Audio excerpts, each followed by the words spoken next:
2024년에는 미국이 금리를 인하할 것이라고 예측을 많이 합니다. CME 패드워치에서는 그동안 FOMC마다 금리를 동결할 것이냐, 인상할 것이냐 이 두 가지만 확률로 나왔습니다.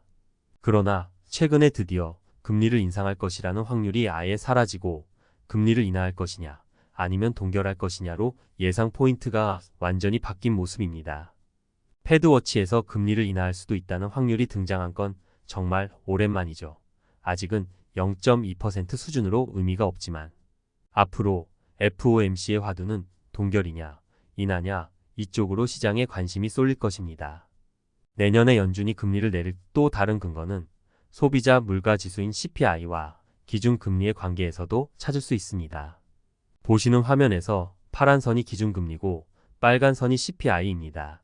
기준금리보다 CPI가 높게 형성되면 연준은 금리를 올립니다. 21년도처럼 금리와 CPI의 격차가 엄청나게 벌어지면 중앙은행은 크게 올라간 CPI만큼 금리도 크고 빠르게 올려야 합니다. 반대로 금리 인상을 통하여 기준금리가 CPI를 따라잡고 더 높게 유지가 되면서 실질금리가 플러스 상태가 되면 연준은 역사적으로 금리를 내려왔습니다. CPI가 다시 크게 상승하지 않는 한 24년도는 금리 인하가 매우 유력하다고 보는 이유입니다.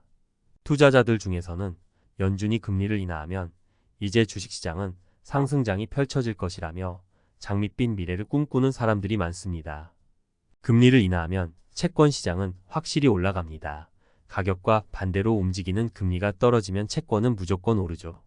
과연 주식시장도 금리를 인하했을 때 실제로 어떻게 움직였는지 확인해 보겠습니다. 세 가지 사례를 준비했는데요. 첫 번째 사례는 2000년 말의 금리 인하입니다.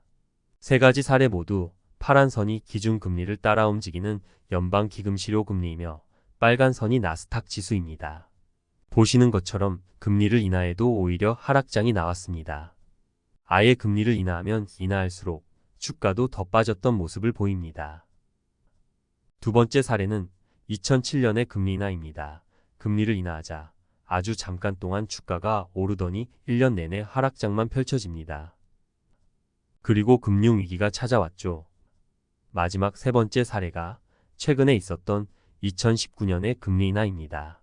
이때의 금리 인하는 다른 때와는 다르게 상승장이 좀 더 유지되다가 이번엔 코로나 폭락장을 맞습니다. 결과적으로는 아주 잠깐이나 몇 달 정도 상승할 순 있어도 결론은 긴 하락장이거나 금융위기 아니면 폭락장이 찾아왔단 걸 알 수 있습니다.